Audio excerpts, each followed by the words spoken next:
Hi friends, இன்னைக்கு நம்ம சூப்பரான எண்ணெய் கத்திரிக்காய் குழம்பு தான் பார்க்க போறோம். கத்திரிக்காய் பிடிக்காதவங்க கூட அந்த கத்திரிக்காயை வச்சு இந்த மாதிரி எண்ணெய் கத்திரிக்காய் குழம்பு செஞ்சு கொடுத்தீங்கன்னா செம்மையா என்ஜாய் பண்ணி சாப்பிடுவாங்க. இந்த குழம்பு எப்படி செய்யறதுன்னு சொல்லி இப்ப நாம பார்க்கலாம். எண்ணெய் கத்திரிக்காய் குழம்பு செய்யறதுக்கு நான் ஒரு 10 சின்ன வெங்காயத்தை ஃபைனா கட் பண்ணி எடுத்து வச்சிருக்கேன். ஒரு 10 பல்லு பூண்டு, 2ல இருந்து 3 காஞ்ச மிளகா, கொஞ்சமா கருவேப்பிலை, அதுக்கப்புறம் பிஞ்சு கத்திரிக்காயா ஒரே மாதிரி கத்திரிக்காயை இந்த மாதிரி குறுக்க நறுக்கி வச்சுக்கலாம். அப்புறம் மசாலா அரைக்கிறதுக்கு நமக்கு சின்ன வெங்காயம், தக்காளி ரெண்டும் தேவைப்படும். பாத்திரத்துல ஒரு 50 ml அளவு நல்லெண்ணெய் சேர்த்துக்கலாம். இந்த நல்லெண்ணெயில நம்ம ஏற்கனவே கட் பண்ணி வச்சிருந்தோம்ல கத்திரிக்காய், அதை சேர்த்து அடுப்பை மீடியமான ஹீட்ல வச்சு நிதானமா நம்ம வதக்கிக்கிட்டே இருந்தோம்னா கத்திரிக்காய் எல்லா பக்கமும் ஈவனா வதங்கி நல்லா சாஃப்டா குக் ஆயிடும். கத்திரிக்காய் நல்லா குக் ஆனதுக்கு அப்புறமா இதை நம்ம எடுத்துடலாம். இதை நம்ம தனியா வச்சுட்டு இதுக்கு நாம ஒரு மசாலா ரெடி பண்ணிக்கணும். இந்த மசாலாவுக்கு ஒரு 2 டேபிள் ஸ்பூன் அளவு நல்லெண்ணெய் சேர்த்துக்குங்க. 1/4 கப் அளவு நிலக்கடலைய இந்த எண்ணெயில சேர்த்து நல்லா வறுத்து எடுத்துக்குவோம். இது வறுபட்டதுக்கு அப்புறமா இதுல நான் ஏற்கனவே கட் பண்ணி வச்சிருந்தோம்ல சின்ன வெங்காயம், தக்காளி, இது ரெண்டுத்தையும் இது கூட சேர்த்து நல்லா சுருள வதக்கிக்கலாம். இந்த வெங்காயம் தக்காளி ரெண்டும் நல்லா வதங்கி அதோட பச்சை வாசனை போனதுக்கு அப்புறமா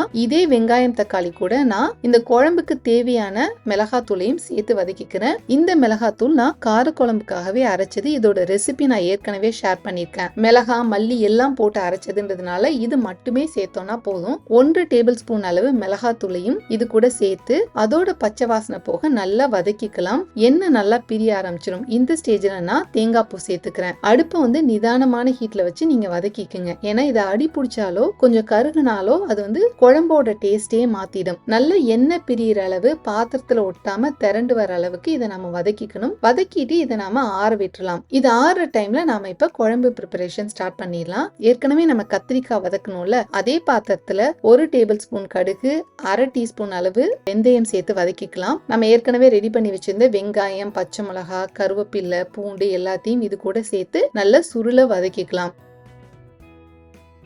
நம்ம வதக்கி வச்சிருந்த மசாலா நல்லா ஆறிட்டு இதை நான் மிக்ஸி ஜார்ல சேர்த்து அரைச்சி எடுத்துக்கிறேன். நம்ம ஏற்கனவே வதக்கி வச்சிருந்த கத்திரிக்காவை இந்த வெங்காயத்து கூட சேர்த்து நல்லா வதக்கிக்கிட்டு இதுக்கு நான் புளி வந்து பாத்தீங்கன்னா ஒரு 70 கிராம் அளவு புளியை நான் ஒரு 1/2 லிட்டர் தண்ணியில ஊற வச்சிருந்தேன். அதை நல்லா கரைச்சி இது கூட சேர்த்து அந்த புளியோட பச்சை வாசனை போற அளவு கொதிக்க விட்டுக்கலாம். புளி கொதிக்க விடுறப்பவே அதுக்கு தேவையான உப்பு போட்டு கொதிக்க வச்சுக்கோங்க. புளியோட பச்சை வாசனை போனதுக்கு அப்புறமா நம்ம மசாலாவை இது கூட சேர்த்து நல்லா கலந்து விட்டுக்கணும்.